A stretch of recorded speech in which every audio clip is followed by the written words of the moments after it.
2 han fallecido.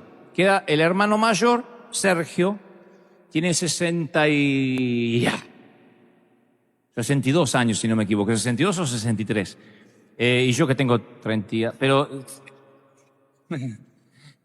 uno de ellos, a mí siempre, a mis hermanos, pero uno de ellos te habría encantado, porque siempre tenía un chiste a flor de labios, y era de esos parientes que Dios nos regala, esos familiares, que Dios nos lo da para que las fiestas no empiecen hasta que ellos no llegan. Son esos que son el alma de la fiesta. Él podía hacerse amigos de cualquiera, tenía un carisma que supongo que había heredado de mamá, de la vieja, que siempre fue artista. Y él creo que tenía ese alma de artista. Y tenía una simpatía, arrollador. Fue predicador, ¿saben? Y uno de los buenos, un gran pastor. Fue un predicador, un pastor, un hombre de Dios. Y un día su iglesia atravesó una crisis. Él no era el pastor principal, era uno de los pastores asistentes, técnicamente. Y el hombre falló, su pastor falló. Por alguna razón él no lo pudo superar. Por alguna razón se apartó del Señor y se fue de la iglesia. Primero dejó la Biblia, después dejó la iglesia, después dejó la comunión con el Señor y se fue para nunca jamás regresar. Al poco tiempo nos enteramos que volvió a tomar, que volvió a beber y el alcohol hizo estragos. Empezó a adelgazar, empezó a estar triste, cada vez más gris. Las últimas veces que lo vi era la sombra de aquel Daniel a quien tanto yo quería parecerme cuando iba a ser grande. Y en el año 2013, 2 años atrás, promediando mayo, mi hermano mayor me llama y me da la noticia de que había tenido un infarto irreversible, obviamente un infarto masivo, y había partido, había fallecido en la ambulancia mientras que los paramédicos intentaban darle oxígeno, respiración. Daniel Marcelo Gebel, le dediqué el más reciente de los libros. Y yo he tratado de imaginarme los minutos finales de mi hermano viajando a alta velocidad por una ruta oscura en Buenos Aires, en una ambulancia, en una madrugada, con médicos dándole oxígeno. Y me preguntaré por siempre, o no sé si por siempre, sino hasta que esté allí en la eternidad, me preguntaré si tuvo esos minutos que él alegaba que iba a tener. Porque toda la familia, el resto que seguimos siendo cristianos, le decíamos, Daniel, ¿qué tal si tienes un accidente? ¿Qué tal si pierdes la vida? Tú has predicado, no te tengo que contar el mensaje de salvación. Y él decía, no, yo sé la verdad y sé que estoy haciendo las cosas mal. Sé que estoy fuera de Dios. Sé que mi vida no está correcta, pero estoy seguro que Dios me va a dar unos últimos minutos para arrepentirme. Y yo le decía, ¿y qué si no te da esos minutos? Ah, Dios me lo va a dar, tranquilo, Dante. ¿Qué si no te lo da? No, Dios me lo va a dar. Así que se imaginan que lo primero que pensé es si tuvo esos minutos antes de morir. Me lo imaginé a Daniel con la última imagen que se llevaría de su paso fugaz por esta tierra, que era el techo de una ambulancia y unos cuantos desconocidos sobre él intentándole dar oxígeno. Y tal vez tu corazón no esté dando su último latido, pero sí hoy llegaste a este servicio con tus últimos ahorros, la última solución, la última pizca de café, el último crédito, la última oportunidad, el último análisis. Siempre llegamos a lo último de algo, la última onza de paciencia. Tenemos temor a que nos demanden, temor a terminar últimos, temor a perder los ahorros. Ese bulto en el pecho o en el antebrazo nos produce cierta preocupación. Ese lunar no nos gusta nada. Ese tipo que se mudó en la cuadra no nos da tranquilidad. Y entonces empezamos a tener miedo, empezamos a tener temor. Y decimos, ¿qué tal si se me agota lo último que tengo? Nos llenamos de ansiedad. El miedo te encierra en una prisión y no puedes salir nunca más. Eso es lo que logra el miedo. El miedo nunca logra otra cosa que meterte dentro de una prisión y no te permite salir, ni ser feliz, ni ser libre. Ahora imagínate un día, un solo día, solo un día sin temor, un día sin miedo, sin temor al fracaso, sin temor al rechazo, sin temor a la tragedia. Imagínate un día sin pensar que algo le pasará a tus hijos, que te faltará dinero, que no vas a comer mañana, que podrás pagar el mortgage. Un día sin temor alguno. Tú dices, wow, nunca lo había pensado así, creo que sería muy feliz. Y por eso el Señor preguntó: ¿por qué teméis? ¿Por qué tienes miedo? ¿Por qué tienen miedo? Lanza la pregunta a los muchachos que estaban mojados y empapados en medio de una tormenta. Preguntarle por qué tienen miedo en medio de una tormenta atroz es como que un nadador le pregunte a otro: ¿por qué estás mojado? Porque es lógico que tenga miedo. Se supone que estamos en una tormenta y se supone que tengamos miedo. Los hombres escuchan la pregunta y están muy serios. El crucero acaba de convertirse en una pesadilla aterradora. Y así es como uno de ellos recuerda el viaje. Dice: luego el maestro Jesús subió a la barca y lo siguieron los discípulos. De repente se levantó en el lago una tormenta tan fuerte que las olas inundaban la barca. Mateo 8:23. Escuchen este detalle, no se lo pierdan, por favor. De repente, una gran tormenta se desató en el mar.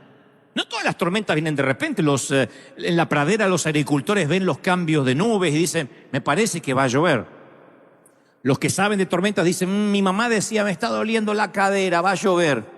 Nunca supe cómo se conectaba la cadera con el clima, pero no fallaba la vieja. Era un barómetro.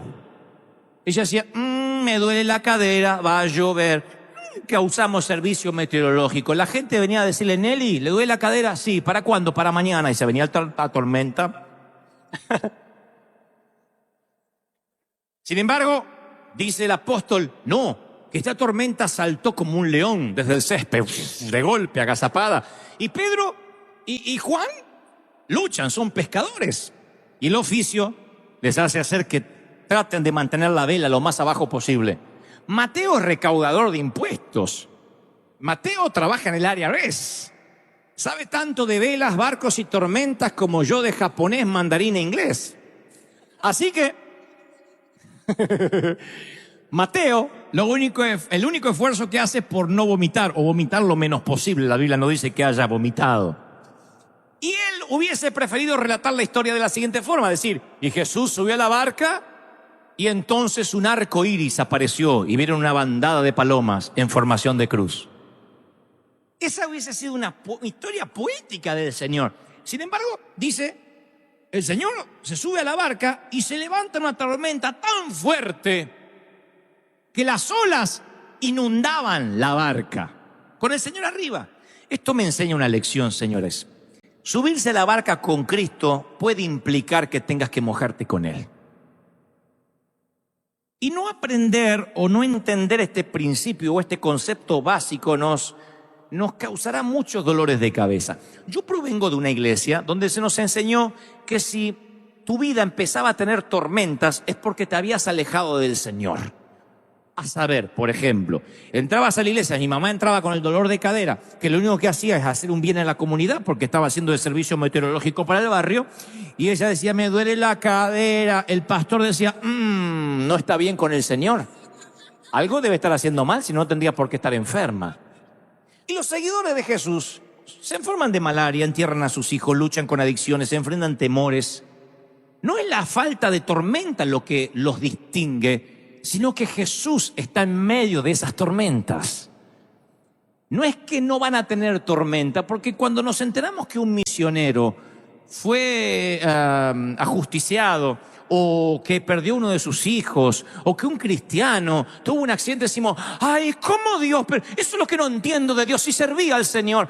La Biblia no dice que estaremos exentos de tormentas, pero sí promete que nada nos puede pasar si Él está en la tormenta. Y ustedes dicen: pero ¿cómo no me puede pasar nada malo si les pasa cosas malas? Pero el Señor vuelve a decir: quiero que entiendas lo siguiente. A lo mejor la tormenta es espantosa. A lo mejor la nube se pone tan negra que dices: voy a morir. Pero nada va a salirse de mis manos ni de mis planes, porque yo estoy al control.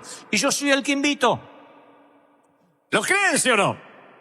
Ahora, dice Marcos agrega unos detalles muy curiosos. Dice: Jesús estaba en la popa, durmiendo sobre un cabezal. El cabezal no es un almohadón mullido, no es un cojincito. Es una bolsa de cuero llena de harina que se usa para estabilizar la barca, que lo suelen utilizar todavía los pescadores del Mediterráneo.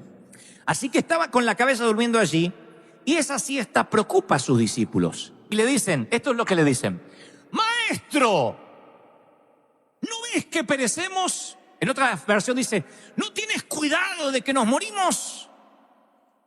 Versión Dante habla hoy, ¿te importa un cuerno que nos vamos a ahogar? ¿No te importa?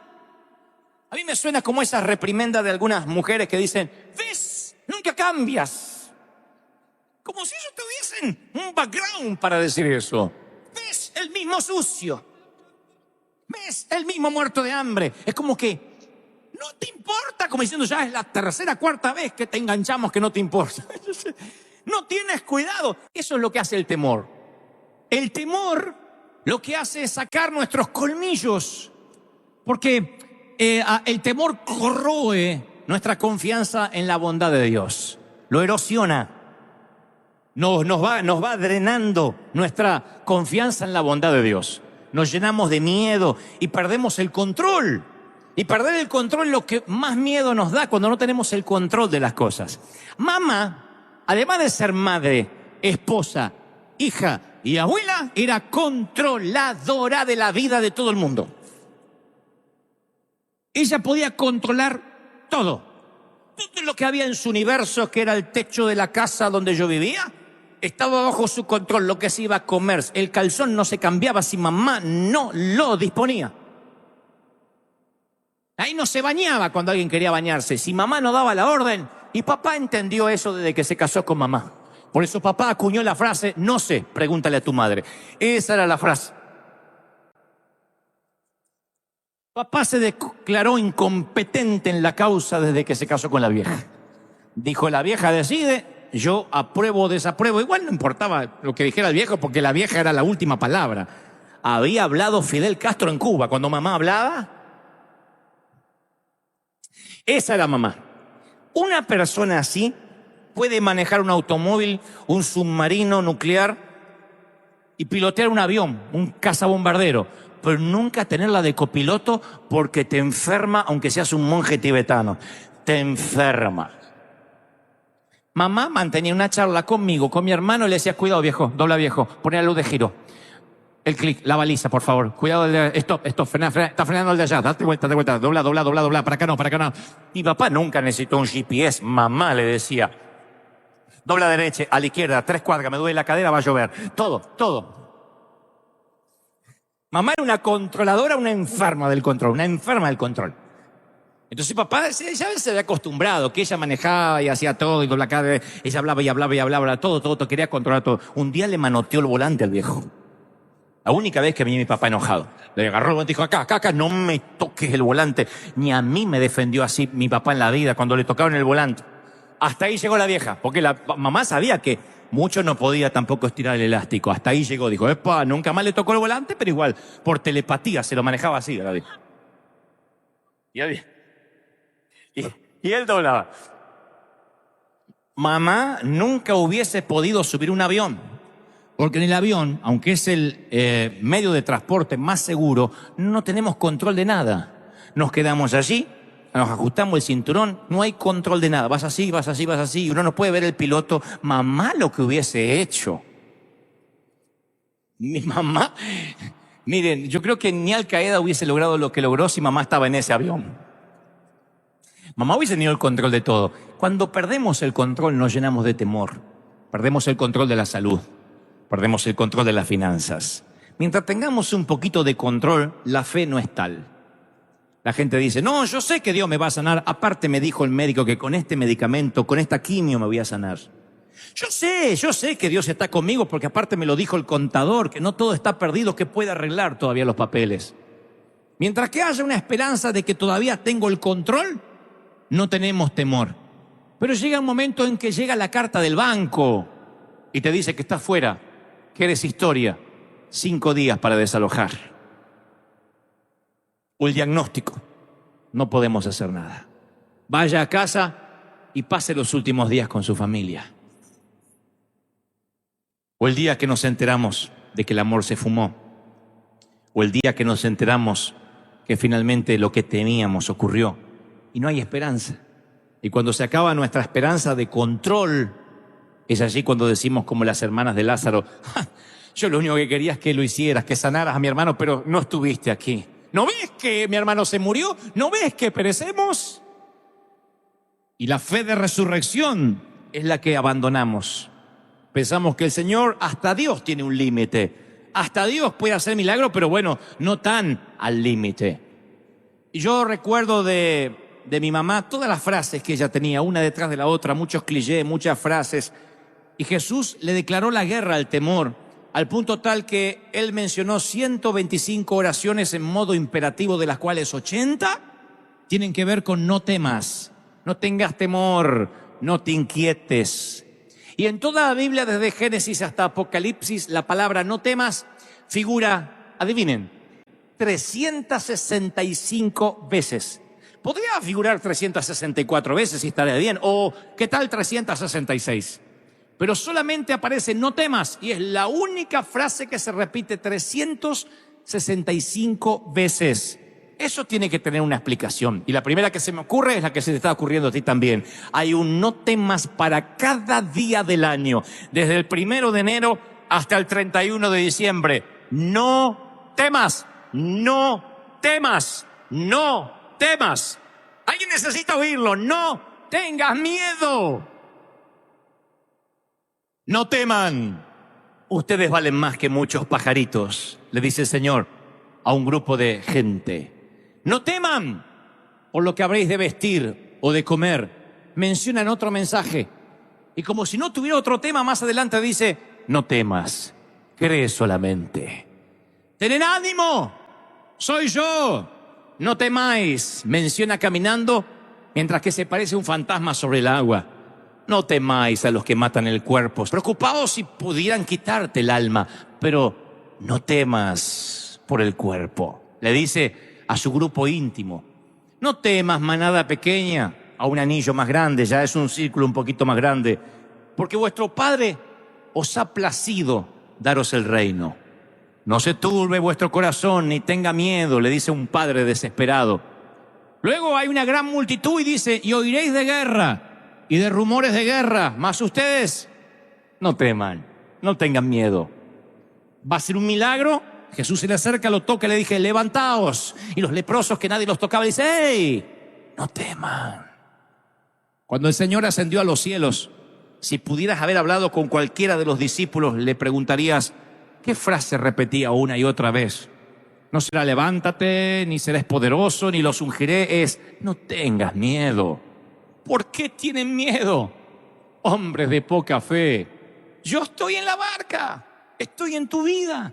Me veas o no me veas. Y si cuando a la altura de los ojos me tratas de buscar y no estoy, búscame entre los cabezales, quizás esté echando una siesta. Si no estoy en estribor, estaré en la proa, a babor, en algún lado en el barco, pero no me bajo del barco si tú estás arriba. Y más, si yo te invité a navegar, yo no me bajo del barco. No tengas temor.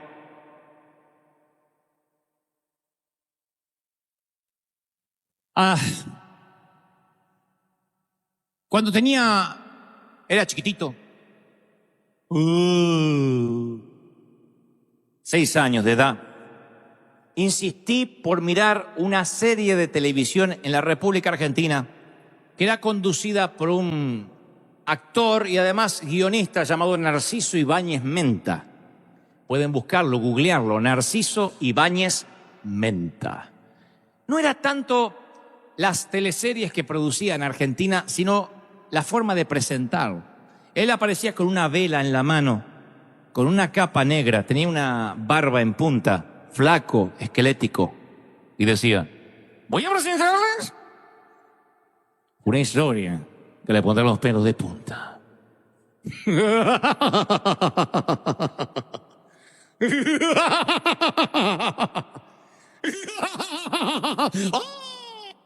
Yo me hacía encima, nunca fui estreñido de vientre por esa serie, por esa. Me orinaba en los pantalones. Lo que vamos a ver ahora es el regreso. Así hablaba, el regreso del monstruo. Hubo una remake de ese regreso del monstruo llamado el pulpo negro. Que se trataba de un asesino serial que mataba gente, le dejaba como marca personal un pulpo negro encima del cadáver. Así que un día le dije, papá, ¿puedo ver el pulpo negro? Ni loco. Por favor, déjame ver el pulpo negro. Bueno, mírelo y ya está. Papá, eras muy fácil para convencer. Después de decir 2 o 3 veces, pregúntele a su madre, mamá estaba durmiendo, me dejó ver el pulpo negro. Desde ese día se me abrió un portal a un mundo desconocido. ¡Ay, qué pánico, qué miedo! Terminó el pulpo negro y toda mi casa estaba llena de pulpos negros. Pero eso no fue lo peor, sino la siguiente noche y la siguiente y las subsiguientes y las que vendrían. Porque yo en aquel entonces tomaba leche de noche, un vasito de leche. Y a veces me olvidaba de tomar la leche y tenía que ir hasta la sala, hasta la cocina, abrir la nevera para la leche. Pero yo estaba seguro que el pulpo negro habitaba entre la habitación y la nevera. Así que pasaba por la habitación de papá y decía, pa, quiero leche. Agarre de la nevera. No, está el pulpo negro.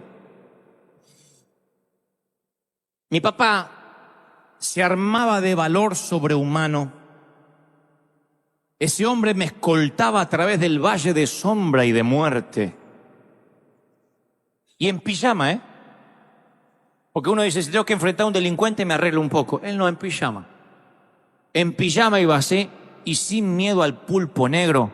Abría la nevera, me servía el vasito de leche, esperaba que lo tomara y decía, a la habitación. Primero que me sorprendía de papá, ¿cómo podía dormir cuando había un pulpo en la casa? ¿No ves que morimos? ¿No te importa que nos hundimos? Oh, entendía a los discípulos. Dormía como un condenado mientras que el pulpo merodeaba a los niños de ese vecindario. Y lo segundo, cuando él se levantaba y me daba el vaso de leche, casi sin encender la luz de la nevera era el único testigo de lo que ocurría. Yo miraba a mi papá y decía, ¿de qué está hecho este hombre? ¡Qué valor sobrehumano! ¿Quién es este hombre que aún el pulpo negro le obedece y tomaba mi leche? Los discípulos le dijeron, Señor, ¿no ves que morimos? Y él se levanta, aquíétate, mar, y detiene los vientos. Y los discípulos dicen, ¿quién es este hombre que aún el viento y el mar le obedecen?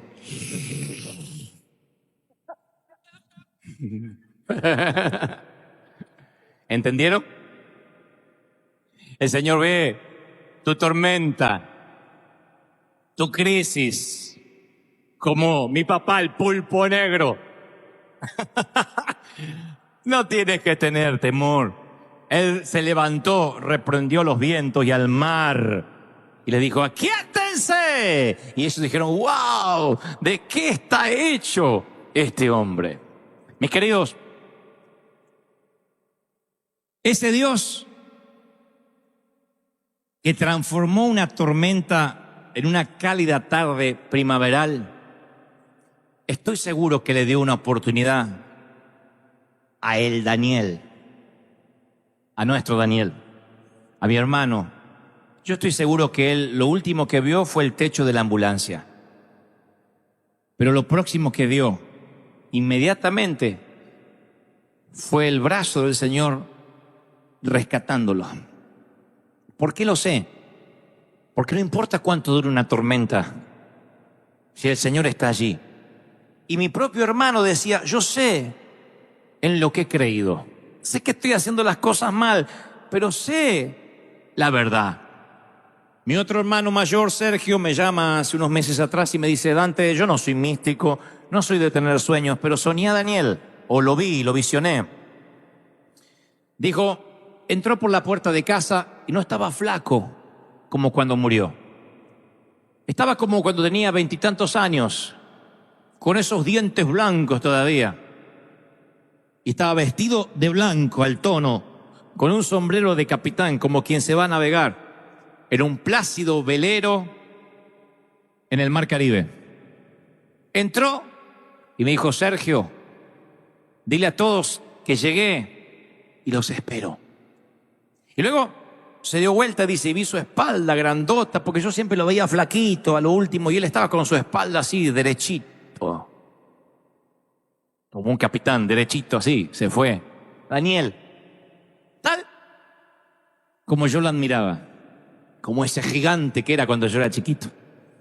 Y cuando me lo contó mi hermano, me conmoví hasta lo más profundo de mi ser, porque le pregunté, Sergio, ¿y se estaba riendo? Oh, sí, Daniel siempre se ríe. No los últimos años. No, pero sí estaba riendo con ese humor de siempre. Me dijo, estoy bien, los estoy esperando. Por eso estoy seguro que aunque Daniel vivió los últimos años en una tormenta, conociendo a Jesús, conociendo al capitán de los capitanes, estoy seguro que no se hundió. Estoy seguro que en el último minuto, ahí en la ambulancia, le dijo, ¿por qué tienes miedo, Daniel? No tengas temor. Y se fue a casa y me está esperando. Estoy seguro que eso ocurrió y es mi oración que eso ocurra contigo. Que no te hundas, que no naufragues, aunque la tormenta se haya extendido por años, aunque la metástasis avance, aunque el cáncer esté allí, no te vas a hundir.